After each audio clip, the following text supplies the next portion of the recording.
नमस्कार. सात जन्माची सतीश आणि प्रीती भाग 10 मध्ये तुम्हा सर्वांचं स्वागत आहे. हॉटेलच्या खोलीत परतल्यावर संध्याकाळचं वातावरण फारच गंभीर झालं होतं. दिवसभर धडपड करूनही काहीच माहिती हाताला लागली नव्हती. प्रत्येकजण आपापल्या विचारात हरवून गेले होते. खोलीत थोडा वेळ शांतता पसरली होती. शेवटी सोनालीनेच ती शांतता भेदली आणि ती म्हणाली, आपण उद्या परत असंच ग्रुपमध्ये गेलो तर काहीच होणार नाही. लोक आपल्याला पाहता क्षणीच दुर्लक्ष करतील. त्यांना वाटतं आपण कुठेतरी रिपोर्ट करून निघून जाणार. पण जर आपण छोटे गट करून गेलो, दोन दोन जण वेगवेगळ्या भागात, आणि कार्तिकने एकट्याने पुरुषांमध्ये जाऊन संवाद साधला, तर कदाचित लोक मोकळेपणाने बोलतील. हे ऐकून प्रीती लगेच म्हणाली, वा सोनाली, एकदम बरोबर सुचवलंस. मोठ्या ग्रुपमध्ये लोक घाबरतात किंवा चिडतात, पण छोटे छोटे गट गेले तर कुणालाही ते ओझं वाटणार नाही. उद्या आपण नक्की ह्याच पद्धतीने काम करायचं. नीता थोडं विचार करून म्हणाली, मला आता या लोकांची मानसिकता थोडी कळायला लागली आहे. यांना मोठ्या गोष्टींपेक्षा रोजच्या जगण्याच्या प्राथमिक समस्या जास्त महत्वाच्या वाटतात. पाणी, वीज, घर, शाळा या गोष्टींसाठी ते झगडतायत. त्यांना जागरूक करणं, त्यांचा आवाज ऐकून घेणं हेच खरं आपलं काम आहे. पण त्यासाठी आपल्याला त्यांच्या दृष्टीने विचार करावा लागेल. त्यांच्या भाषेत, त्यांच्या पद्धतीने संवाद साधावा लागेल. नीताच्या बोलण्यावर प्रीती थोडा वेळ शांत बसून विचार करू लागली. तिच्या मनात एक वेगळीच कल्पना आकार घेऊ लागली होती. ती म्हणाली, आपण उद्या पुन्हा तसंच गेलो तर लोक ओळखतील आणि आपल्याला काही सांगणार नाहीत. म्हणून असं करूया, आपण त्यांच्यासारखाच पेहराव करूया. म्हणजे जसं इथल्या बायका रोजच्या आयुष्यात वागतात तसं आपणही वागू. आणि घरोघरी जाऊन सर्वे करायचा. घराघरात गेल्यावर आपल्याला इथल्या स्त्रियांबद्दल, त्यांची मुलं आणि त्यांच्या अडचणीविषयी खरी माहिती मिळेल. चौकात लोकांना थांबून विचारलं तर ते टाळतात, पण घरी गेल्यावर ते नक्कीच मोकळं होऊन बोलतील. हे ऐकून मनाली थोडी आश्चर्याने म्हणाली, अगं पण त्यांच्यासारखं म्हणजे नेमकं कसं म्हणतेस तू? प्रीती थोडंसं हसत म्हणाली, आपण त्यांच्यासमोर आपल्या या सलवार कुर्त्यात कॉलेजच्या मुलींसारखे दिसून गेलो तर चालणार नाही. म्हणून आपण उद्या इथल्या बायकांसारख्या साड्या नेसूया. साध्या रोजच्या वापरायच्या साड्या. म्हणजे त्यांना आपल्यावर शंका येणार नाही. उलट वाटेल की आपण त्यांच्यातलेच आहोत. आणि सुरुवात ही थोडी वेगळी करूया. आपण असं सांगू की आम्हाला या भागात भाड्याने घर हवं आहे. म्हणून पाणी आहे का, लाईट आहे का, इथं राहायला कसं आहे हे विचारायला आलो आहोत. हे ऐकल्यावर त्या नक्कीच बोलायला सुरुवात करतील. आणि एकदा संवाद सुरू झाला की मग हळूहळू आपण त्यांच्या खऱ्या अडचणींबद्दल, त्यांच्या मुलांबद्दल विचारायला सुरुवात करायची. प्रीतीच्या या प्लॅनने खोलीतली हवा जणू बदलली.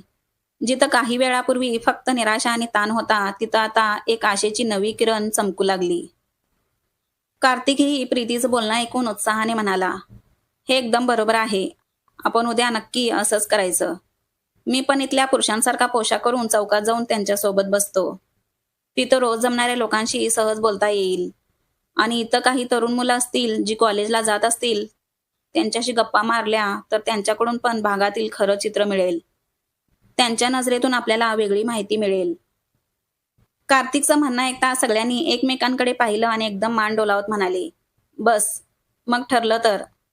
उद्या आपण ह्याच प्लॅनप्रमाणे काम करायचं. पण सर्वात आधी आपले पोशाख अरेंज करायला हवेत. तेवढ्यात मनाली उत्साहाने म्हणाली, ते काही कठीण नाही. मी उद्या सकाळी घरी जाऊन पटकन सगळ्यांसाठी साड्या घेऊन येते. साध्या रोजच्या वापरायच्या, जशा इथल्या बायका नेसतात. आणि मग आपण सगळे अगदी त्यांच्यासारखे दिसून जाऊ. ह्या चर्चेनंतर खोलीतील हवेतला ताण जणू हळूहळू विरघळू लागला. जिथं काही वेळापूर्वी टेन्शन होतं, तिथं आता हलकं हसू आणि आशेची चमक दिसू लागली. सगळ्यांनी जेवण घेतलं आणि थोड्या वेळाने सगळे निवांतपणे झोपून गेले. दुसऱ्या दिवशी सकाळी मनाली घरी जाऊन पटकन 4ही जणींसाठी साड्या घेऊन आली. पण प्रीती आणि नीता यांनी कधीच साडी नेसवून पाहिलेली नव्हती. तेव्हा सोनाली पुढे आली. तिने आपल्या चपळ हातांनी एक एक करून सगळ्यांना साड्या नेसवून तयार केलं. काही मिनिटातच कॉलेजच्या मुलींचा लुक नाहीसा होऊन त्यांच्या जागी अगदी तिथल्या बायकांसारख्या दिसणाऱ्या 4 स्त्रिया उभ्या होत्या. आरशात स्वतःकडे पाहताना सगळ्यांच्या चेहऱ्यावर आश्चर्य आणि हसू पसरलं होतं. नीता हसतच म्हणाली, वा, आता खरंच कोणी आपल्याला त्या कालच्या कॉलेजच्या मुली आहेत असं म्हणणारच नाही. आपण खरोखरच इथल्या बायकांसारखेच दिसत आहोत. चला आता जोडी जोडीने कामाला लागूया. मी आणि मनाली एका गल्लीत जाऊ आणि प्रीती तू आणि सोनाली दुसऱ्या गल्लीत जा. घरोघरी फिरून आपण माहिती घेऊया. आता खरी सुरुवात होते. त्या क्षणी खोलीत एक वेगळीच ऊर्जा भरून राहिली होती. नुसते कपडे बदलले नव्हते, तर त्यांच्या मनातील दृष्टिकोनही बदलला होता. ते आता अभ्यासासाठी आलेले विद्यार्थी नव्हते, तर त्या समाजाचा एक भाग बनून त्यांच्या अडचणी समजून घेणारे शेजारी होते. कार्तिक चौकात बसून पुरुषांशी सहजगत्या गप्पा मारत होता.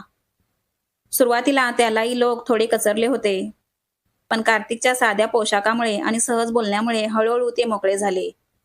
तिकडे नीता आणि मनाली घराघरात जाऊन माहिती गोळा करत होत्या, तर प्रीती आणि सोनाली वेगळ्या गल्लीत फिरत होत्या. आश्चर्य म्हणजे कुठल्याही घरातल्या बायकांना यांचा खरा उद्देश कळलाच नव्हता. भाड्याने घर बघतोय, इथं पाणी लाईट कसं काय, असं विचारलं की त्या मनमोकळेपणाने सगळी माहिती सांगत होत्या. पाणी आठवड्यातून 2दा येतं, इथं विजेचे बिल जास्त असतं, कधी कधी रात्री लोड शेडिंग होते, असं त्या बिनधास्तपणे सांगत होत्या. पण जेव्हा मुलांच्या शिक्षणाबद्दल विचारलं, शाळेत जातात का तुमची मुलं, असं विचारलं की बहुतेक वेळा उत्तर नकारातीच असायचं. घरात खायला पुरत नाही, शिकवायला पैसे कुठून आणणार, असं त्यांचं ठाम म्हणणं होतं. त्यांच्या बोलण्यातून एक गोष्ट स्पष्ट होत होती. या स्त्रियांना आयुष्यातल्या प्राथमिक गरजा जास्त महत्त्वाच्या वाटत होत्या. पाणी, वीज, स्वयंपाक, घर चालवणं या पलीकडे शिक्षण किंवा आरोग्य याकडे त्यांचं लक्षच नव्हतं. गल्लीत फिरताना प्रत्येकजण फोनवर एकमेकांना अपडेट देत होता. इथं तर भरपूर माहिती मिळालीये, नीता हसत म्हणाली. लोकांची मानसिकता, त्यांचे प्रॉब्लेम सगळं हाती आलंय आता. आपला प्रोजेक्ट नक्की सक्सेस होणार. कार्तिक ही चौकातून फोन करून पुरुषांविषयी सगळी माहिती शेअर करत होता. सगळ्यांच्या आवाजात एक समाधान आणि उत्साह होता. कार्तिकच्या बोलण्यातूनही असंच लक्षात आलं की इथले पुरुष बऱ्याचदा व्यसनाधीन असतात. दारू, तंबाखू आणि नशेमध्ये पैशांचा बराचसा भाग खर्च करतात. कामधंदा कमी, शिक्षणाचं भान नाही आणि जबाबदारी टाळण्याची सवय जास्त आहे. या सर्व माहितीवरून एक चित्र स्पष्ट होत गेलं. इथल्या लोकांचं जीवन फक्त जगण्यासाठी धडपडण्यातच अडकून पडलं होतं. सतीश आणि त्याच्या टीमचं त्या भागातील प्रोजेक्टचं काम आवरलं होतं. कालच कार्तिकने त्याला फोनवर सांगितलं होतं की इथले लोक काहीच माहिती द्यायला तयार नाहीत. अजून काहीच हाताला लागलं नाहीये. हे आठवता सतीश मनाशी म्हणाला, आपलं काम झालं आहे, तर आता प्रीतीच्या टीमकडे जाऊन त्यांना भेटून यावं. असा विचार करून तो गाडी घेऊन थेट संजयनगरकडे निघतो. तेवढ्या संजयनगरच्या सुरुवातीच्या गल्लीमध्ये प्रीती आणि सोनाली एका घरात चौकशी करत उभ्या होत्या. घरातील बाई त्यांच्याशी अगदी मनमोकळेपणाने बोलत होती.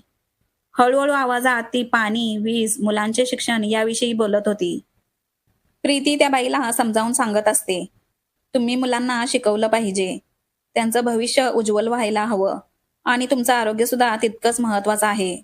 त्याकडे लक्ष दिलं पाहिजे. इतक्यात घराच्या आतून अचानक जोरात आवाज झाला. बाईचा व्यसनी नवरा हातात मोठी लाकडी काठी घेऊन धडपडत बाहेर आला. काय ग, घरातली सगळी माहिती या परक्या लोकांना का सांगतेस? आणि तुम्ही, त्याने प्रीतीकडे बोट करत म्हणाला, आमच्या बायकांना काय शिकवताय? असं म्हणत कसलाही विचार न करता त्याने हातातील काठी थेट प्रीतीच्या डोक्यावर जोरात मारली. आ! प्रीती डगमगली. कपाळावरून रक्ताचा लालसर ओघळ खाली आला आणि तिच्या डोळ्यासमोर अंधार दाटू लागला.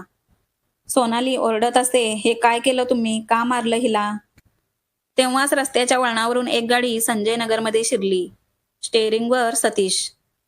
समोरचं दृश्य पाहून त्याच्या अंगात एकदम अंगार भरला. हे काय चाललंय म्हणत तो गाडी थांबवून धावतच बाहेर आला. आणि त्याने पाहिलं, जिच्या डोक्यात काठी बसली होती ती दुसरी कोणी नसून प्रीती होती. एका क्षणात सगळं थांबल्यासारखं वाटलं. तो धावतच तिच्या जवळ पोहोचला आणि ती कोसळण्याआधीच तिला डाव्या हाताने घट्ट झेललं. तिचं डोकं मागे वाकलं होतं. कपाळावरून रक्ताचे थेंब ओघळत होते. त्याने घाईघाईने तिच्या चेहऱ्यावरचं रक्त हाताने पुसलं आणि घाबरून जोरात म्हणाला, प्रीती, अरे प्रीती, डोळे उघड, मला बघ, काही बोल प्रीती. तो पुन्हा पुन्हा तिचं नाव घेत होता. तिला हलकं हलवत होता. त्याचा आवाज थरथरत होता. डोळ्यात काळजी आणि संताप दाटलेला होता. पण प्रीतीच्या डोळ्यावर काळोख दाटला होता. तिचा हात हळूहळू सैल पडला आणि ती पूर्णपणे बेशुद्ध झाली. पुढे काय होणार आहे, सतीश अशा परिस्थितीत काय करेल याच्यासाठी तुम्हाला पुढचा भाग पाहावा लागणार आहे. पण तोपर्यंत हा भाग आवडला असेल तर एक लाईक आणि चॅनलला सबस्क्राईब करायला विसरू नका.